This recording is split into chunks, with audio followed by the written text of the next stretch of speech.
Amém? Mas eu quero que você faça uma declaração.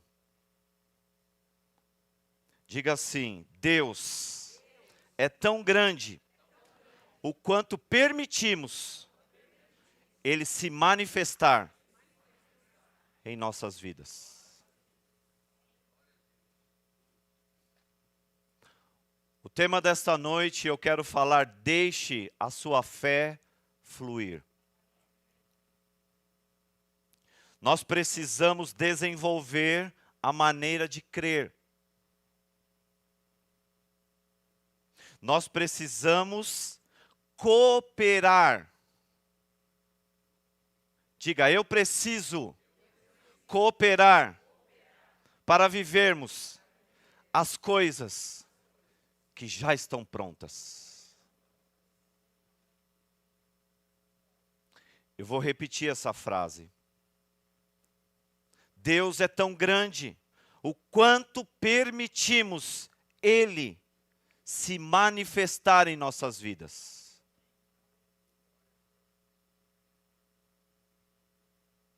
Você não pode diminuir Deus, jamais. Ele é intocável. Você parou para pensar que o seu Deus é intocável? Nada pode tocar Deus. Deus não é destronado. Um rei pode ser destronado, Deus não. E esse é o nosso Deus. Mas acontece que muitas vezes nós não entendemos ou não permitimos que essa grandeza de Deus se manifeste em nossas vidas. Então eu e você precisamos desenvolver, cooperar com Deus. E você vai dizer assim: Pastor Ale, é possível cooperar com Deus? Sim. A palavra de Deus diz no livro de Colossenses que nele todas as coisas foram criadas, as visíveis e as invisíveis. Então, a resposta que você precisa já existe.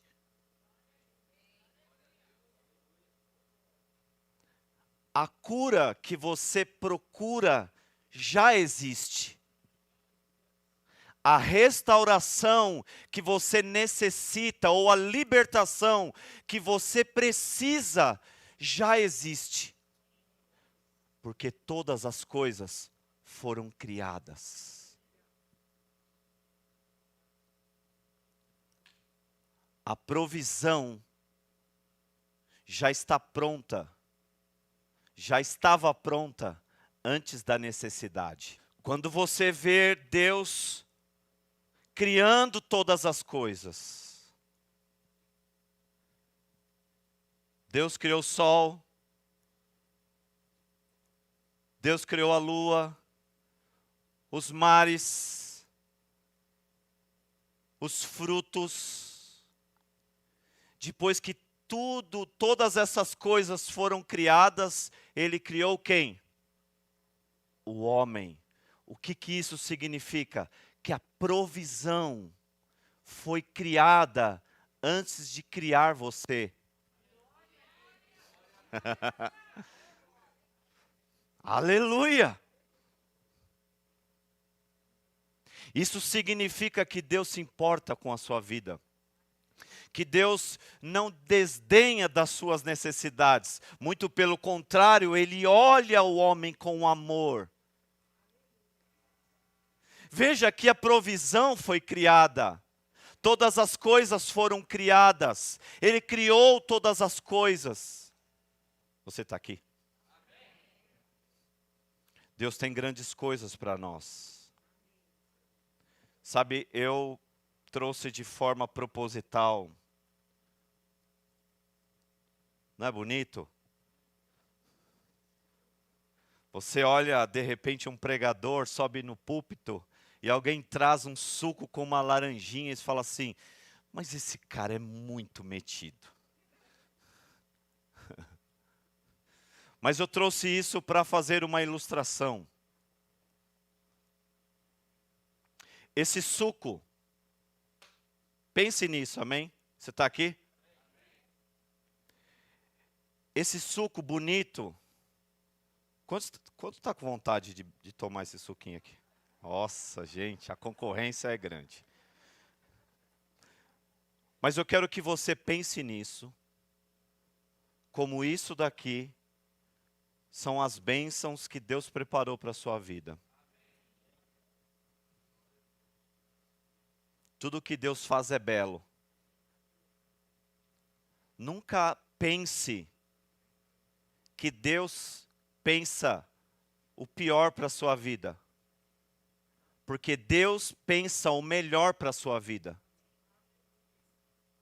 Quando Deus, dentro do seu plano, a Trindade estabeleceu o plano de resgate.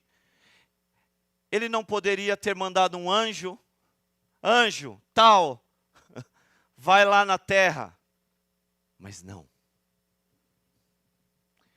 Ele enviou o seu filho unigênito. Ele deu o que ele tinha de melhor. E eu quero que você, dentro dessa ilustração, pense nisso como as bênçãos de Deus para a sua vida. E eu estou aqui com um canudo na mão. Dá para ver? É transparente, mas dá, né?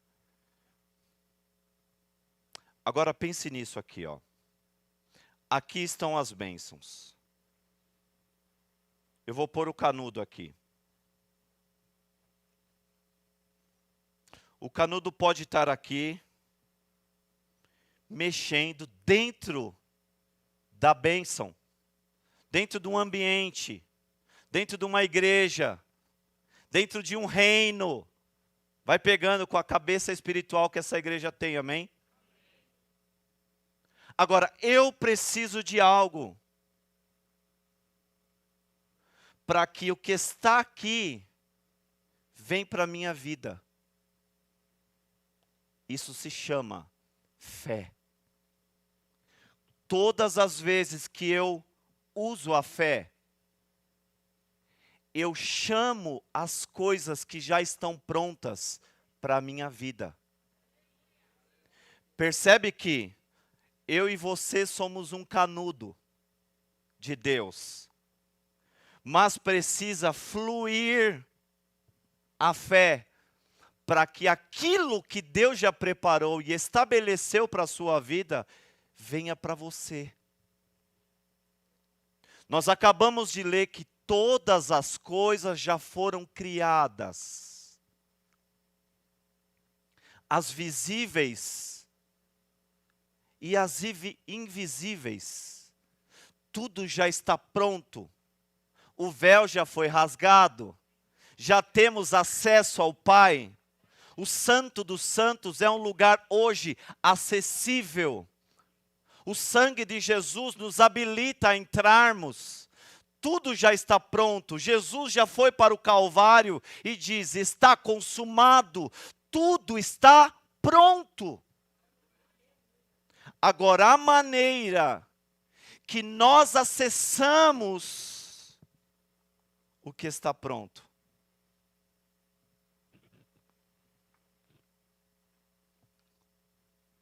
Uma delícia, irmãos. Pai, em nome de Jesus, não deixe eles terem inveja, Deus. Mas a maneira de acessarmos isso é aplicarmos a minha fé, aplicar a sua fé. É a fé que faz você chamar à existência aquilo que já está pronto. Então eu e você precisamos permitir a fé fluir. Ela precisa fluir. Não pode ter obstruções. Mas acontece, eu peguei aqui um outro canudo. Digamos que eu, na minha adolescência e juventude, eu não fui uma pessoa muito... Eu fui arteiro, irmãos. Bastante arteiro. E eu me lembro que nós saímos com um grupo de adolescentes e jovens. Nós fomos para uma lanchonete. E pedimos lá as coisas e tal. E tinha uma colega nossa sentada do meu lado. E eu dei um toque para um outro colega para que distraísse ela. Aí eu peguei o canudo. Dei um nó.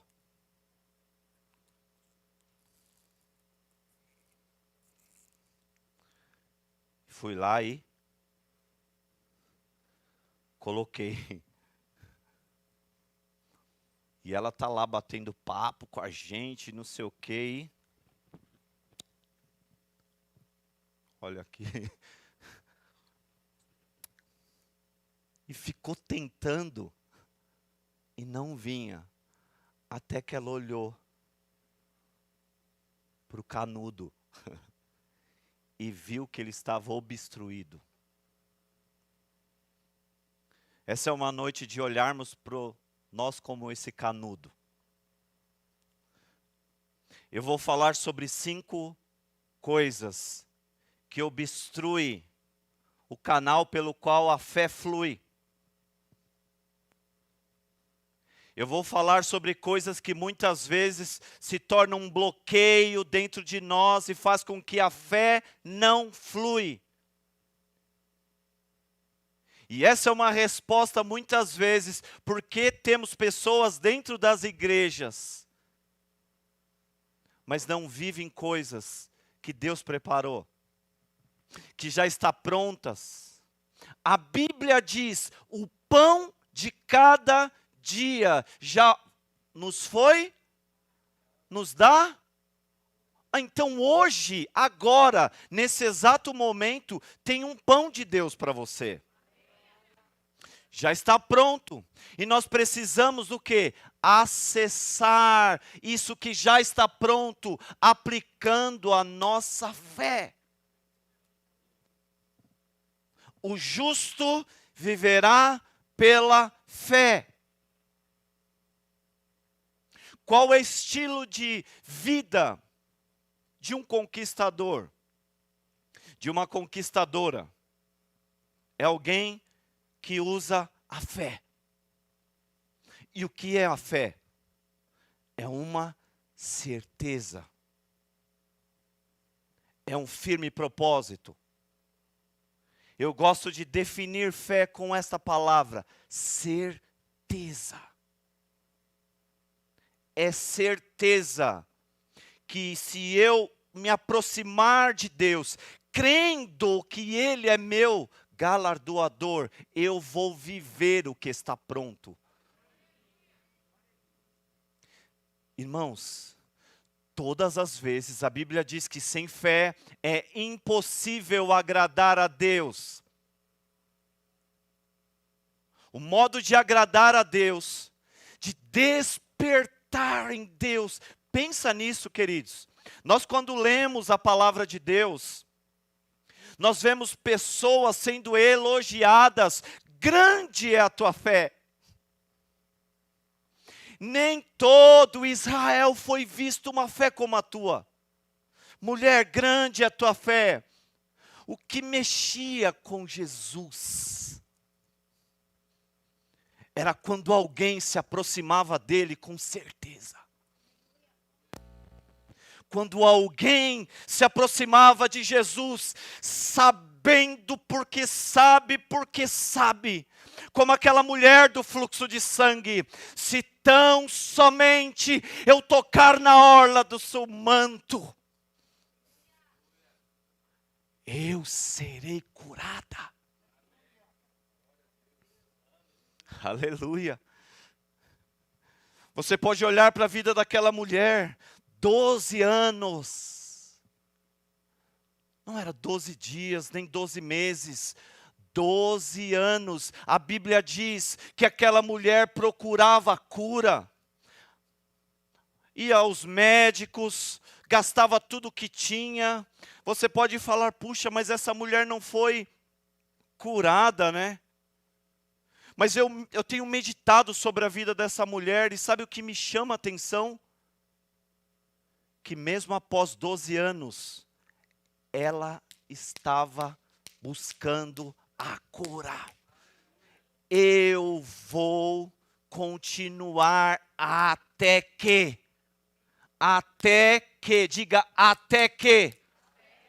Você precisa ser um crente que até que. Nós cantamos um louvor, o que fazer quando ele vem. Eu quero que você pense em algo aqui, antes disso. Houve uma palavra profética, houve uma promessa. Jesus disse assim: não se ausentem de Jerusalém, até que do alto sejais, até que do alto venha a promessa do Espírito sobre vocês. E eles não se ausentaram de Jerusalém. Existia uma palavra, existia uma promessa. E eles perseveraram, ficaram ali constantemente. O quê? Aplicando certeza na palavra de Deus. Até que chegou o dia onde o Espírito Santo veio sobre todos eles. Aleluia! E quando ele veio, aquelas pessoas foram cheias com o Espírito. Escreve. Põe no seu status. Escreve. Eu vou buscar até que.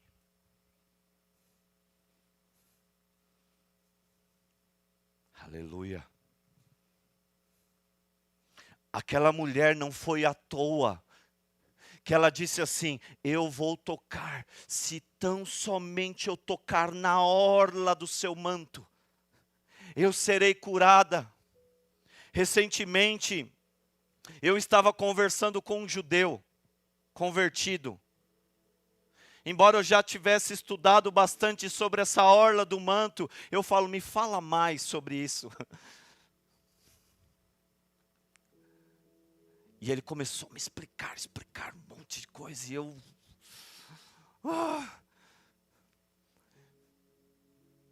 Nós precisamos saber onde tocar.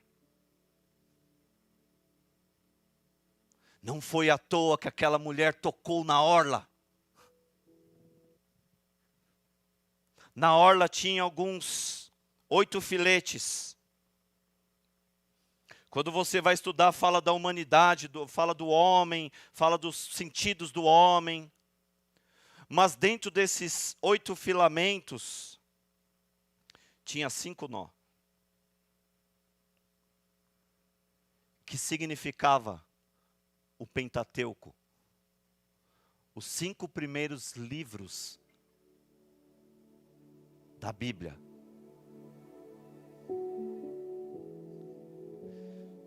E aquela mulher, ela disse, se eu tocar 5 livros da Bíblia, está dizendo o quê? Que aquela mulher sabia que se ela tocasse na palavra, eu vou tocar na verdade que está sobre ele. Isso é usar o seu canudo, meu irmão. Existe uma verdade de Deus, e eu e você precisamos pela fé acessar essas verdades que estão estabelecidas. Quando Jesus pagou o alto preço, xarabacorebaxerebabás.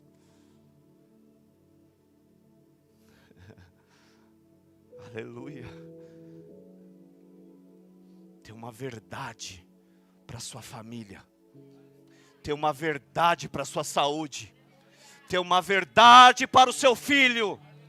para a sua filha. Tem uma verdade para a sua vida profissional. Tem uma verdade eterna de salvação. Tem verdades contidas aqui para nós. Como eu acesso? Certeza. Você está com certeza? Porque a fé vem pelo ouvir, e o ouvir da pregação da palavra de Deus.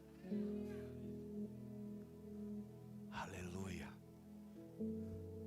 Nada pode te motivar mais, nenhuma ilustração será suficiente, nada vai bater a palavra, nada.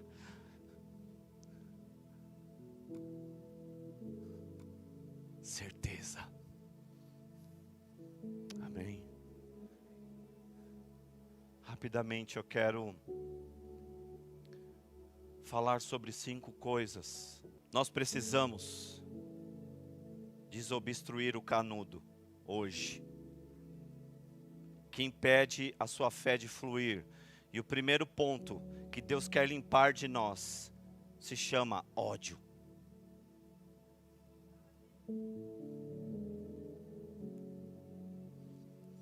Se você e eu não nos livrarmos do ódio, Deus não poderá fluir através de nós.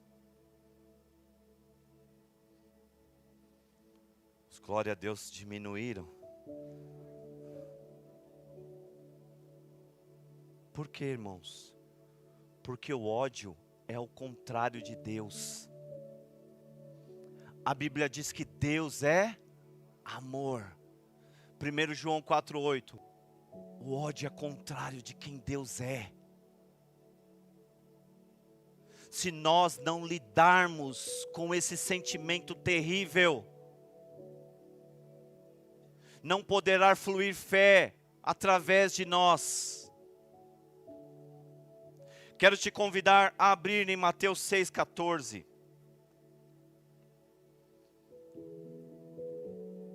Mateus capítulo 6, versículo 14. Aleluia.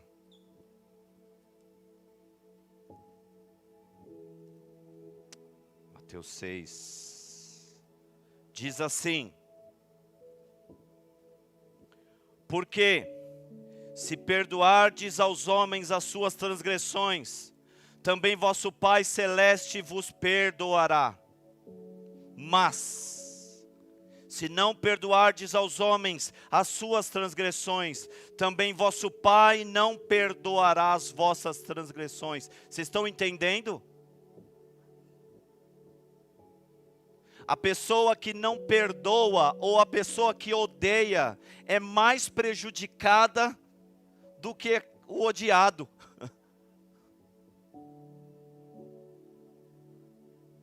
É muito mais. Então, muitas vezes nós não entendemos porque existem coisas que fluem, porque nós temos dificuldade muitas vezes de liberar perdão, de perdoar. Nós precisamos entender isso. E se não vigiarmos, lembra da ilustração? A distração, ela foi distraída e foi trocado o canudo. E quando o canudo é trocado, irmãos, eu estou falando de coisas espirituais, amém? Ao invés de você estar operando na fé, você está operando em qualquer outra coisa, menos nela. E nós, se não percebemos, se não tivermos esse discernimento, o que acontece? Alimentamos um sentimento contrário de quem Deus é. Ódio é sério, é contra Deus, é o contrário de quem Ele é. Como eu posso me aproximar de Deus com o coração cheio de ódio? odiando o meu irmão, odiando a família, odiando isso, odiando aquilo. Esta é uma noite. Faz assim, ó. Sabe o que é isso? Chave. Sabe como se chama essa chave? Perdão. E essa chave só abre pelo lado de dentro. Isso significa que quem vai virar a chave é você. Mas pastor, eu tenho os meus motivos, você não conhece a minha história. Meu irmão, eu até entendo, de repente você tenha um motivo real. Mas se torna prejudicial a você se você mantê-lo dentro.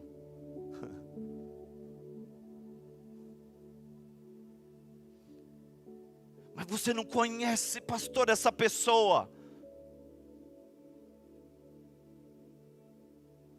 Pegue essa pessoa, leve até os pés de Jesus e perdoa hoje. Uma vez eu estava na igreja que eu congregava, e eu estava lá andando à tarde, o culto ainda não tinha começado, e entrou um rapaz diferente lá, com uma sacolinha. E eu, antenado, fiquei observando onde ele ia, o que ele queria fazer. Eu abordei e falei, pois não, tudo bem, o que você precisa? Ele falou, eu quero usar o banheiro. Falei, tudo bem, eu vou te mostrar onde é. Levei o rapaz até o banheiro. E ele ficou alguns minutos, eu esperei do lado de fora. E ele saiu de lá, e eu, tudo bem, você precisa de mais alguma coisa? Eu vi que ele estava inquieto, agitado, meio tenso. E eu falei, você está bem? Ele falou, você pode conversar? Eu falei, posso? Ele falou, na verdade é o seguinte, eu acabei de sair de um assalto, só escapou eu. Todos os colegas que estavam assaltando comigo morreram.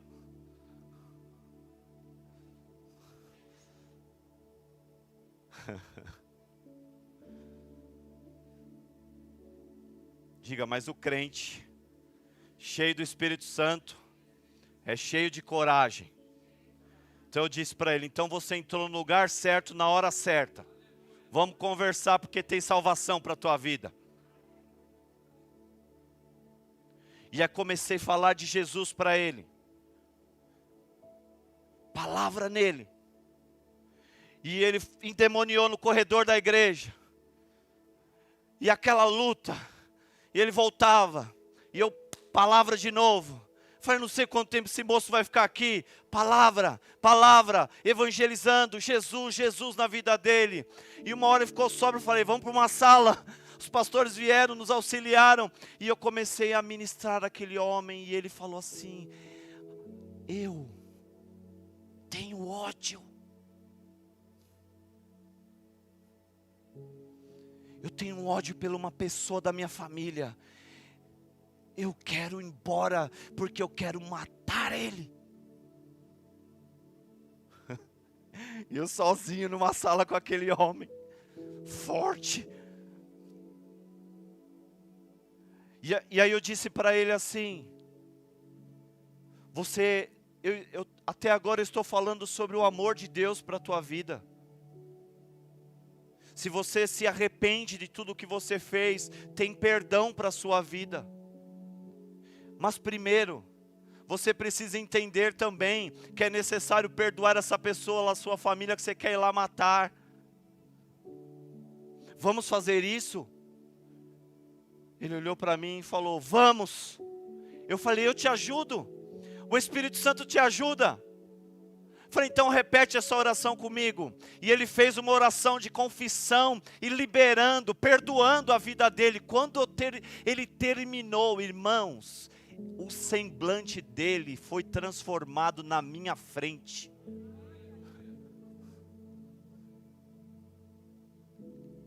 Aí eu disse para ele, você se sente perdoado? Eu me sinto. Eu falei, então é isso. Nós devemos perdoar as pessoas da mesma forma que queremos. Então, quando ele liberou o perdão, foi possível fluir Deus na vida dele. Quantos estão entendendo? Aleluia! Então eu não sei como você está aqui, mas esta é uma noite do Espírito de Deus te desobstruir. Deixa Deus te limpar. Fecha os teus olhos. Se existe alguém que precisa hoje perdoar, aí onde você está, põe a mão sobre o teu coração. Talvez um pai, ou uma figura masculina.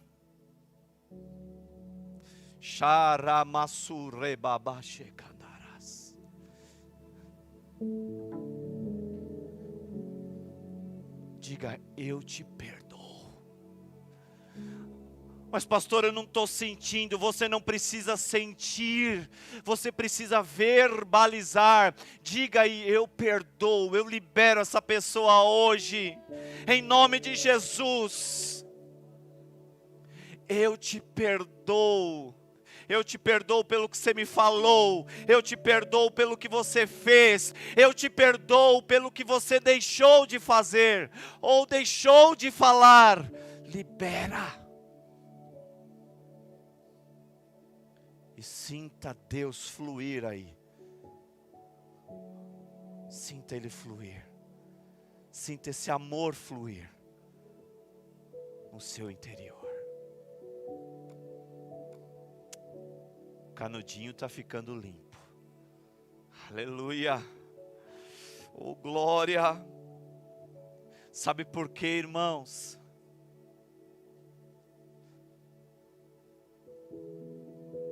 Quando você perdoa, você sai daquela situação que ocorreu. Quando você libera o perdão, Deus tira você do trauma, Deus tira você do ressentimento, Deus tira você daquilo que te feriu, daquilo que te machucou, daquele sentimento ruim, destrutivo, da derrota, porque você liberou o perdão. Mas se a pessoa mantém o ódio o mantém naquela situação. Por isso que às vezes o diabo nem quer tirar as pessoas da igreja. Sabe o que ele faz? Que a pessoa às vezes dentro da casa de Deus, sentada ouvindo a palavra todos os dias, mas o coração cheio de ódio. Não perdoa. O Espírito Santo está fazendo aqui, irmãos. Está muito forte a unção dele aqui.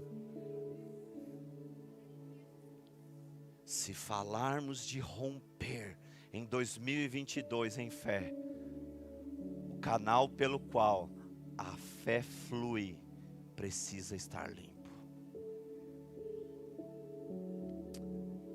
Aleluia.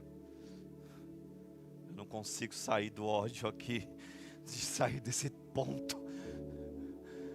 Sabe, meu irmão, sair do tema, pastora.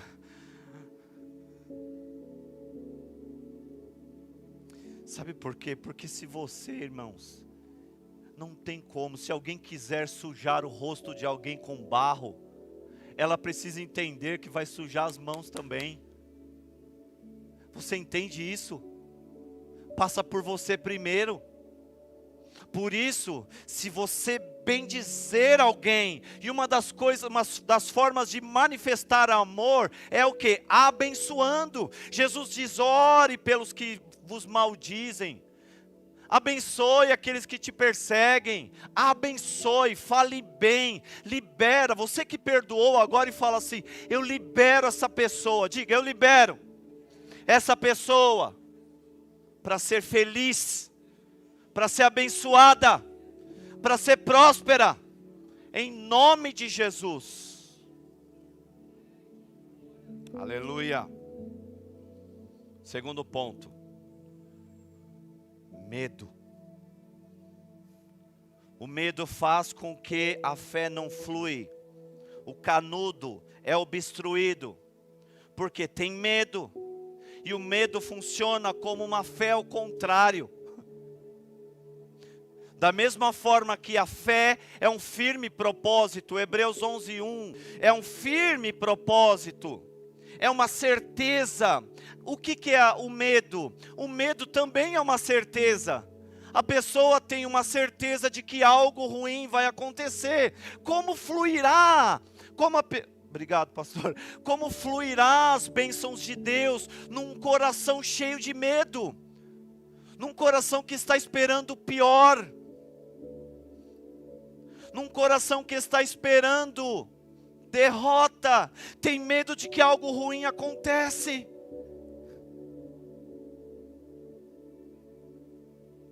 Percebe? Deixa eu mostrar um versículo para vocês aqui, abra no livro de Jó. Capítulo 3.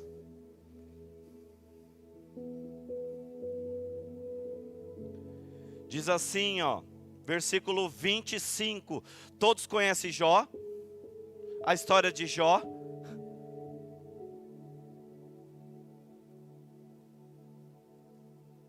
Um homem, um pai de família, que amava a sua família. A Bíblia diz que houve um homem, um homem na terra de Uz, cujo nome era Jó. E aquele homem era perfeito e íntegro. E alguém que temia a Deus e se afastava do mal. Esse é o que a Bíblia diz, é o relato sobre quem era Jó. Mas nós sabemos que ele passa por um tempo de tentação, tempo de prova. Mas antes disso, a Bíblia diz que ele tinha filhos e filhas. Que ele tinha filhos. E os filhos, de vez em quando, faziam algumas festinhas. Não vai dar tempo de ler tudo. Sabe o que ele fazia? Ele levantava de madrugada e ia fazer sacrifícios, orar pelos filhos, com medo de algo. Estava sempre ali, né? Temendo que algo acontecesse. Sabemos a história, Satanás pede para peneirar aquele homem. Mas quando você vai aqui e acontece aquilo, ele perde os gados, ele perde as riquezas, ele perde tudo o que ele tem. E quando nós vemos aqui o versículo 18 do capítulo 1, e ele começou a receber os relatos, né? Que as coisas ruins começaram a chegar, os mensageiros chegando, olha, veio isso e derrubou o teto da sua casa, caiu fogo, e começou a perder tudo, e vez após vez uma notícia ruim chegando até ele. Quando chega aqui no versículo 18, diz, enquanto ele ainda estava falando, veio também outro e disse, teus filhos e tuas filhas estavam comendo, bebendo vinho na casa do irmão mais velho, e eis que veio um grande vento do deserto e atingiu os 4 cantos da casa, e caiu sobre os jovens, e eles estão mortos, e só eu escapei para contar. Só que quando chega aqui no capítulo 3, versículo 25, Jó faz uma declaração, porque nos versículos seguintes ele começa a dizer, puxa vida, que hora que eu fui nascer, ele começa a lamentar sobre a sua vida, mas quando chega aqui no versículo 25 ele diz, porque aquilo que eu grandemente temia, me sobreveio, e aquilo que eu receava, me sobreveio. Jó tinha medo. Mas pastor, nós acabamos de dizer que esse homem era íntegro, justo e desviava do mal. Percebe? Como eu e você precisamos cuidar do nosso canudinho? Para que nada entre ali. Eu me lembro que eu perdi, que a empresa que eu trabalhava fechou. E ali, né, e agora como vai ser, né? Elabora currículo, e faz isso, e faz aquilo. E aí eu tinha um tempo ainda ali para ficar pensando, resolvendo algumas coisas. Um dia eu sentei com o apóstolo, né? Nem sentei, foi lá no estacionamento. Apóstolo, é assim, assim, assado. Ele olhou para mim e falou: filho, só vou te pedir uma coisa, não tenha medo de nada. E eu recebi aquela palavra. Falei, é verdade. Por quê? Porque o verdadeiro amor lança fora todo o medo. Quando somos aperfeiçoados nesse amor de Deus, nessa revelação de um Deus de amor, que cuida, que te protege, não há lugar para o medo. Diga assim: por isso, hoje, eu oro, em nome de Jesus, espírito do medo, sai da minha vida, em nome de Jesus. O que eu recebi, eu também vou dizer para você hoje aqui: não tenha medo de nada.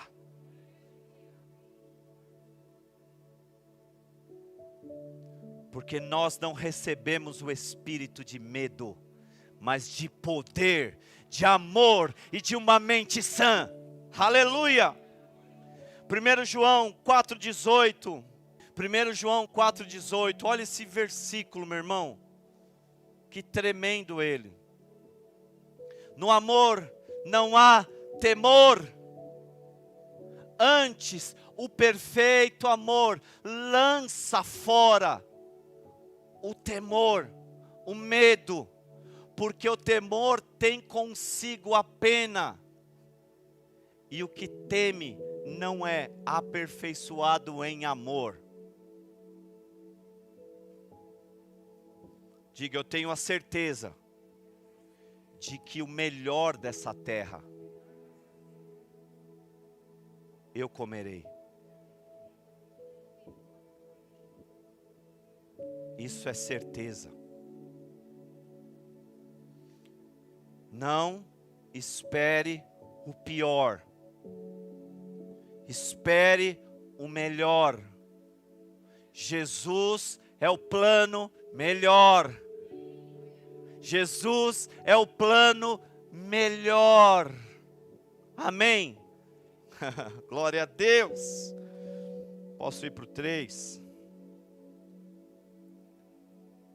Terceiro ponto aqui, que acaba obstruindo esse canal, pelo qual a fé flui: sentimento de inferioridade. Eu quero ler uma frase que eu escrevi aqui, ela pode ser até chocante. Mas diga assim: Senhor, se precisar abalar os conceitos errados, abala, desconstrói e constrói os teus fundamentos. Diz assim: você não poderá ser diferente da forma que você se vê.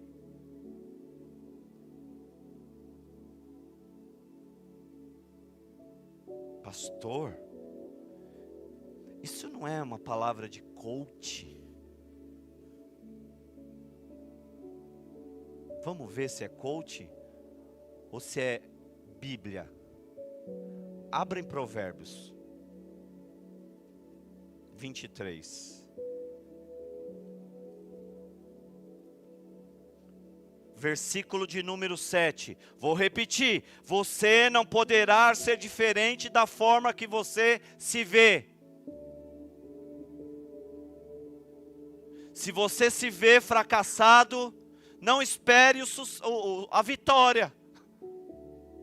Você está se vendo derrotado. E a Bíblia diz aqui, Provérbios 23, 7, porque como ele pensa em seu coração, assim é ele.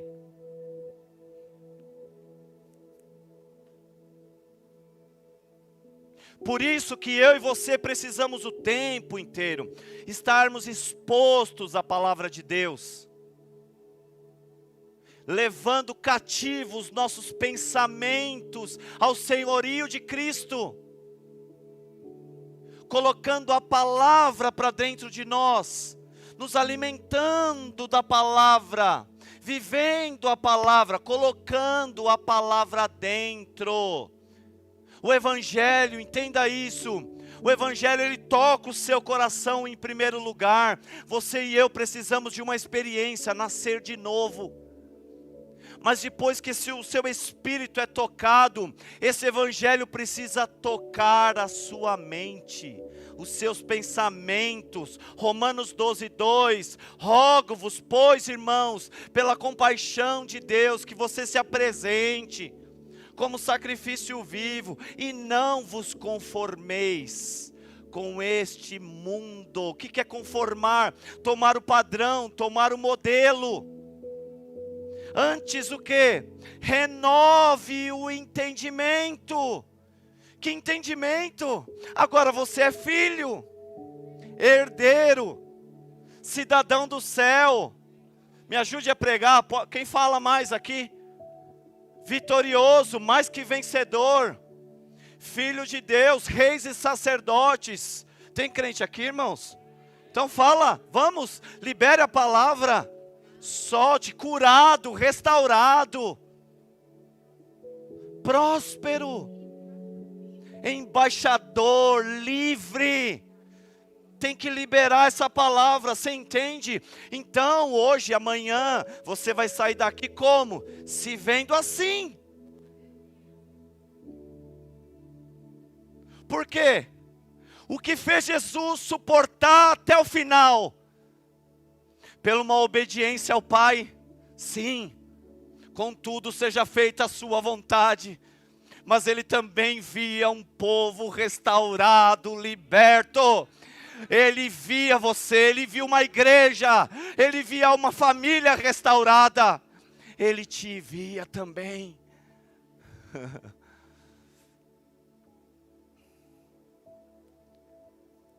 Diga, eu rejeito, em nome de Jesus, o espírito de rejeição. Sai da minha vida, sai dos meus pensamentos, em nome de Jesus. Aleluia. Quarto ponto. Entenda isso, irmãos. Efésios 2 é a sua identidade. Ele nos vivificou, estando nós mortos em nossos delitos e pecados. Diz que antes eu e você outrora andava segundo o curso do mundo, segundo o príncipe das potestades do ar. Isso era antes. Andávamos fazendo a vontade da carne, dos nossos pensamentos, e éramos por natureza filhos da ira, como também os demais. Mas a Bíblia diz disso, sempre tem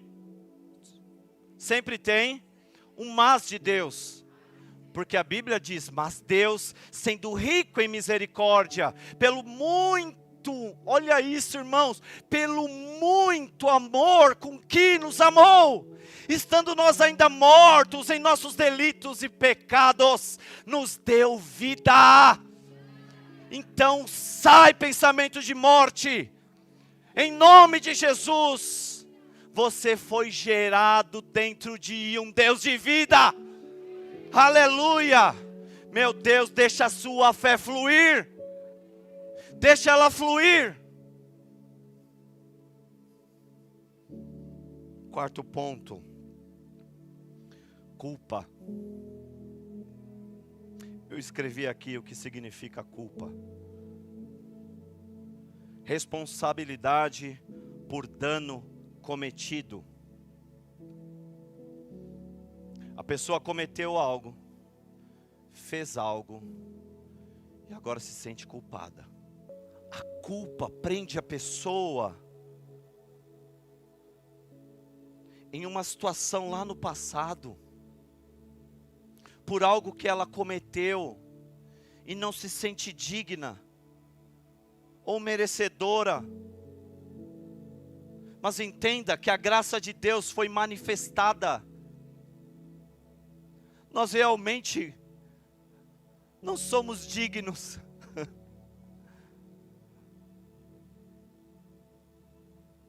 Mas a Bíblia diz que Ele se fez propiciação pelos nossos pecados. Sabe o que é propiciação? Substituto. Quando Jesus foi para a cruz do Calvário, o meu pecado, o seu pecado, Ele estava pagando aquele preço, vertendo o seu sangue precioso. Por isso que a Bíblia diz o seguinte: se confessardes os vossos pecados, Ele é fiel e justo para perdoar os pecados e te purificar de toda injustiça. Pecado confessado e abandonado é perdoado. Quer mais um? Deixa eu ler Miqueias. Miqueias 7,18 diz: quem é Deus semelhante a ti, que perdoa a iniquidade e passa por cima da transgressão do restante da sua herança? Ele não retém a sua ira para sempre, porque tem prazer na misericórdia. Você entende isso? Oh, pelo amor de Deus, que o nosso entendimento sobre quem Ele é, que nós tenhamos nesta noite uma revelação do caráter dEle. Que Deus ama, que tem prazer em misericórdia. Deus tem prazer em perdoar. Aleluia! Meu irmão, lembre-se daquela história do filho pródigo. O pai já estava lá, na varanda. Aleluia! O que aquele filho tinha para dar, irmãos? Perdeu tudo, uma roupa rasgada e um discurso decorado. Sim ou não? Voltei com meu pai, tarará e papapá, mas o coração dele, a Bíblia diz que ele caiu em si. Se tem alguém aqui hoje que precisa cair em si, amém, que seja essa noite. Mas a Bíblia diz que quando ele volta,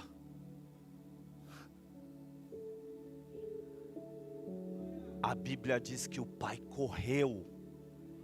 Isso mostra misericórdia. O pai correu. O pai correu. O que isso mostra? A vontade dele de ter o filho. Você entende isso? Quanto Deus ama, irmãos. O Senhor nos mostra. Por isso que Paulo no livro de Efésios fala: eu oro para que vocês compreendam a largura, a profundidade, a altura do amor de Jesus.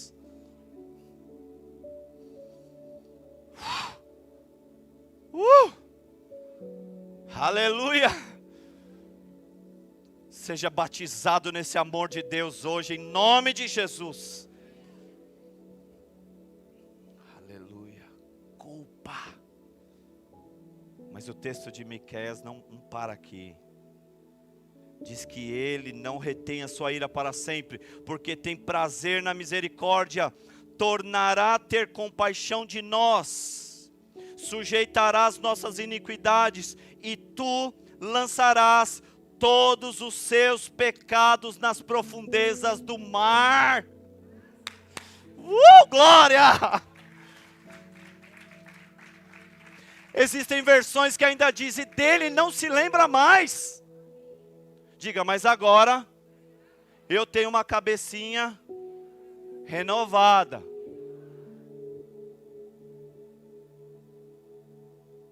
Então não vai mergulhar lá de novo para buscar o que ele já lançou lá. Que culpa é isso?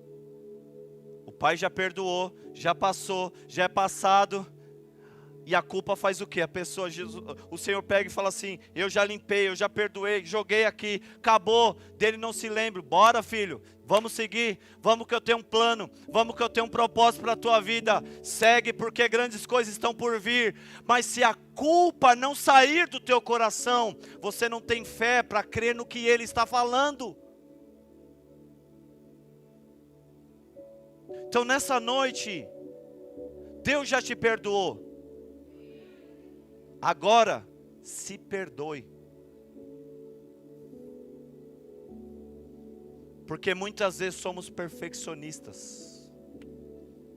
E ele tem dificuldade de se perdoar. Se perdoe, irmãos. Você é humano. Você é carne e osso. Amém? Errou. Não é legal errar. Claro, não é legal. Mas existe um perdão, um sangue. Temos um advogado junto ao Pai, que intercede por você, que te purifica. Ele vem limpar, ainda que os vossos pecados sejam como o escarlate, eu vos tornarei brancos como a neve. Não há condenação para aqueles que estão em Cristo Jesus. Quem tentará acusação contra os escolhidos de Deus? Se é Deus quem os justifica. O sangue de Jesus te torna justo. O Pai, quando olha você, Ele vê Jesus em você.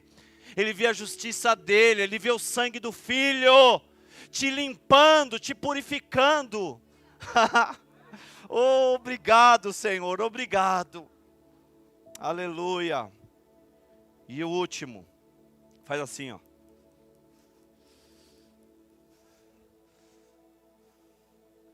Que essa daqui, irmão, se prepara.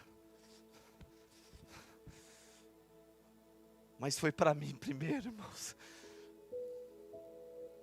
Quinto ponto, que impede a fé de fluir: orgulho. Orgulho.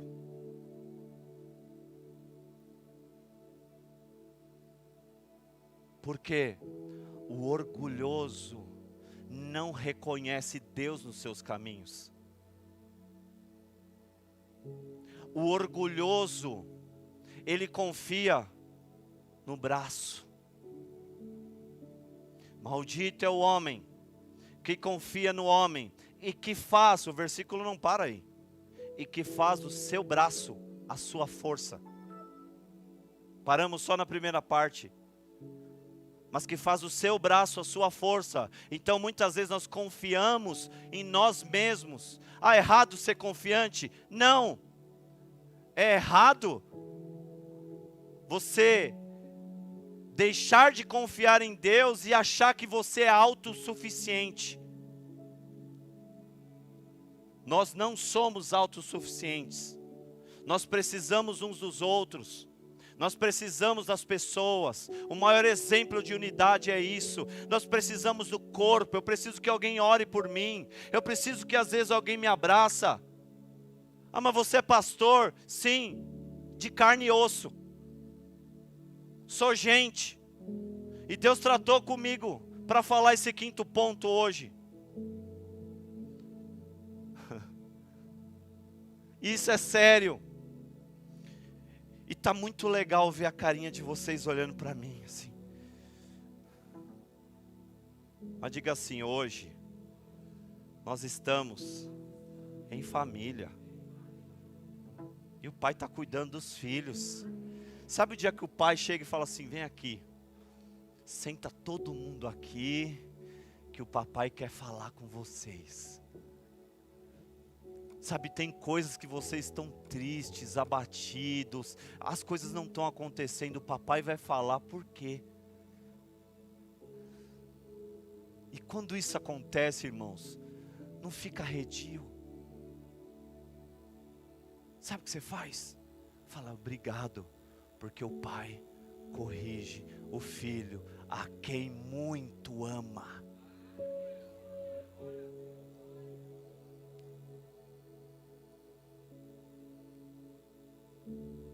Essa mensagem está escrita até o quarto ponto, uns 25 dias. Achei que ia pregar algumas vezes, mas sexta-feira Deus me deu o quinto ponto. Eu estava lá na empresa, eu sou gerente de uma concessionária, e estava lá o meu chefe comigo. E aconteceu uma situação lá com um cliente, e eu, como gerente da unidade, precisei lidar com o problema.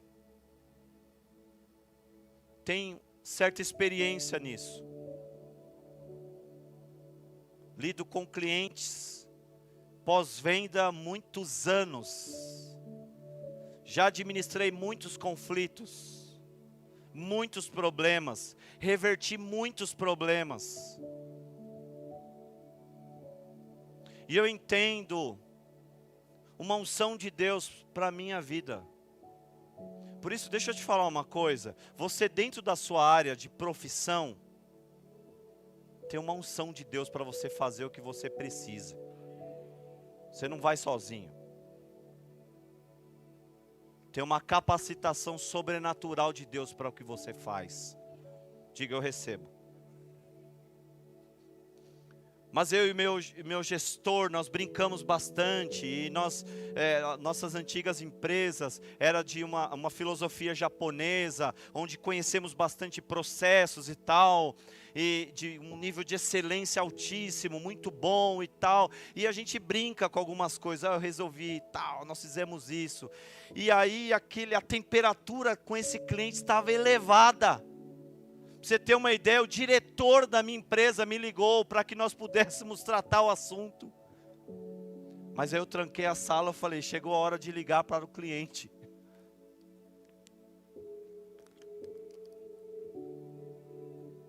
Meu chefe na minha frente, eu peguei no telefone. Eu falei, meu Deus, o que me espera do outro lado da linha? Tocou o telefone, ele... Fulano de tal, pois não. Falei, fulano, não vou dizer o nome aqui, né? Tudo bem? Tudo bem. Eu sou o Alexandro, gerente de pós-venda de tal lugar. Só de falar isso já me arrepia. Eu falei, então, o senhor vai deixar de ficar arrepiado agora, porque seu carro está ótimo, e já falei, tal. Meu gerente olhou assim para mim e falou, a temperatura estava lá em cima? E já está brincando com 1 minuto de conversa? Pode me ligar daqui a pouco, que eu estou aqui dirigindo, tal, você já me retorna? Falei, tá bom, desliguei o telefone e olhei para a cara do meu chefe.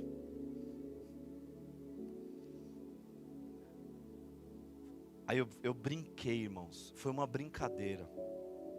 Falei, chefe, eu sou bom no que eu faço.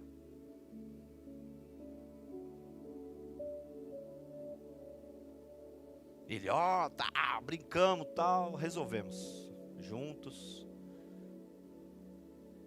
Aí eu fui deitar, irmãos, de noitinha, na minha cama. Aí você tem aquele momento onde você... Ai, Espírito Santo, obrigado, tal, por esse dia. Ele falou, então, filho, ele me levou na história, no que aconteceu na parte da manhã. Eu sei que foi uma brincadeira, mas isso é orgulho. Você pode até dizer, poxa, pastor, você é muito radical, né? Vocês estavam brincando. E eu fiquei pensando nisso, absorvendo isso há algum tempo, irmãos. Acordei depois com isso. Falou, mas aquele homem não me conhece. Será que ele olhou desse jeito?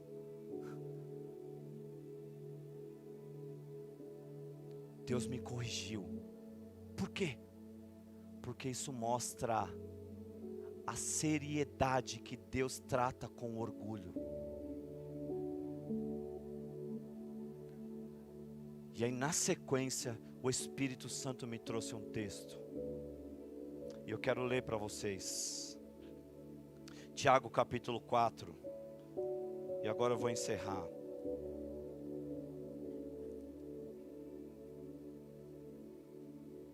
Versículos de número 6, diz assim: antes dá mais graça. Portanto, ele diz: Deus resiste aos orgulhosos, mas dá graça aos humildes.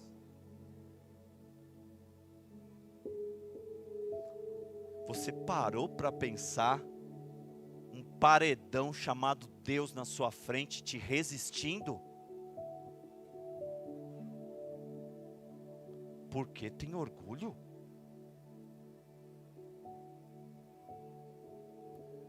Meu irmão, eu chorei pedindo perdão. Deus, eu não brinco mais assim. Me perdoa, Senhor. Tudo vem de Ti, tudo volta para Ti. Eu quero Te reconhecer em todos os meus caminhos, porque eu não quero perder, eu não quero. Se nós sustentamos muitas vezes uma condição de orgulho em nós, Deus se coloca entre nós nos resistindo. Meu irmão, não é o diabo não, é Deus. Davi falou: horrível coisa é cair na mão do Deus vivo. Ah, mas Deus não é graça? Diga, pastor, Deus não é graça? É. O texto diz: Deus dá graça aos humildes. Quem é humilde? Aquele que acorda segunda-feira assim: ai, Senhor, se sobrar alguma bênção daquelas que foram liberadas domingo, Você derrama sobre mim, porque eu sou o verme dos vermes. Isso é humilde? Não. Humilde é o que reconhece que depende dEle. Que reconhece, Senhor, a Bíblia diz: humilhai-vos perante a potente mão de Deus, e Ele te exaltará. Quando eu e você nos colocamos nessa condição de nos humilharmos perante o Senhor, Deus, eu não sou digno mesmo, mas o sangue de Jesus me limpou, me purificou, me fez justiça de Deus, Ele me lavou, e agora eu fui enxertado no Senhor. Eu reconheço que sem Ti, nada eu posso fazer. Irmão, deixa eu falar uma coisa, nem Jesus fazia alguma coisa sem ver o Pai fazer. Isso significa o maior exemplo de humildade.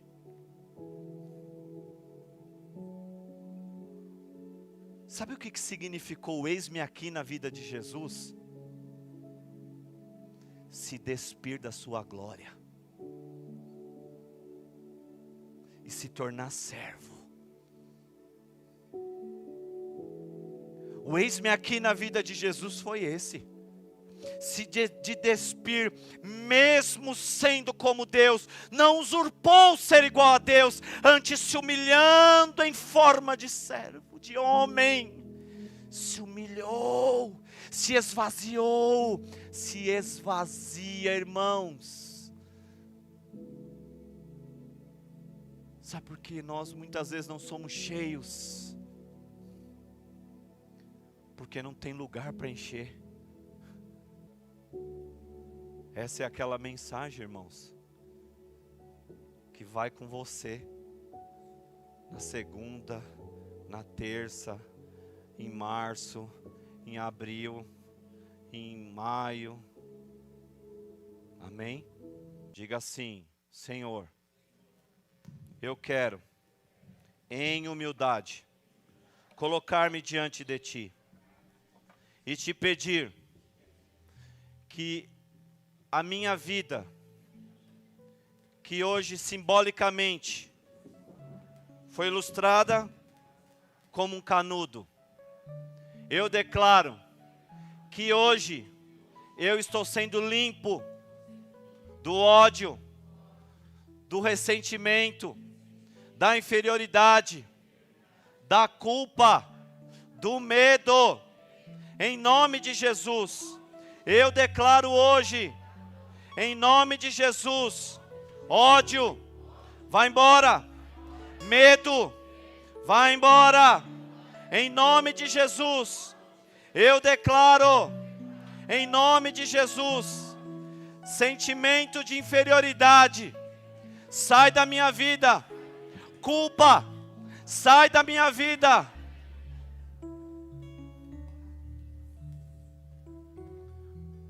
Mas se há orgulho, precisamos de arrependimento.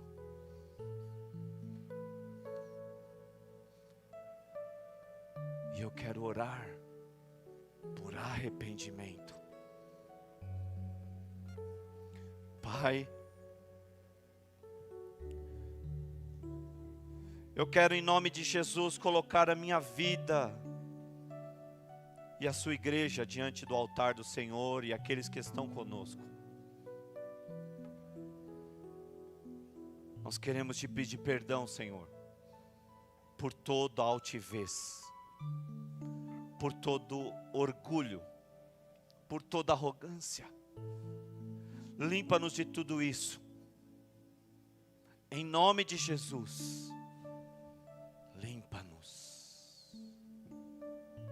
E eu te peço, derrama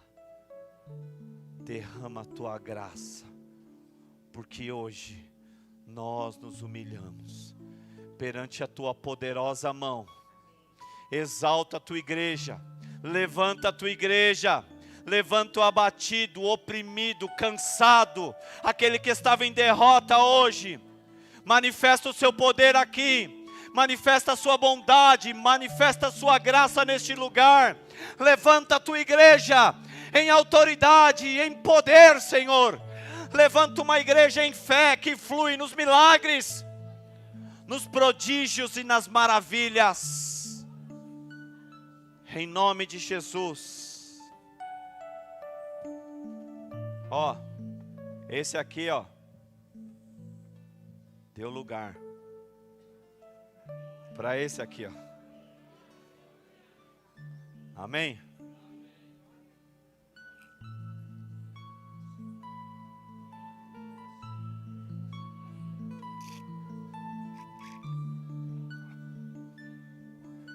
Beba tudo de Deus. Aplauda ao Senhor.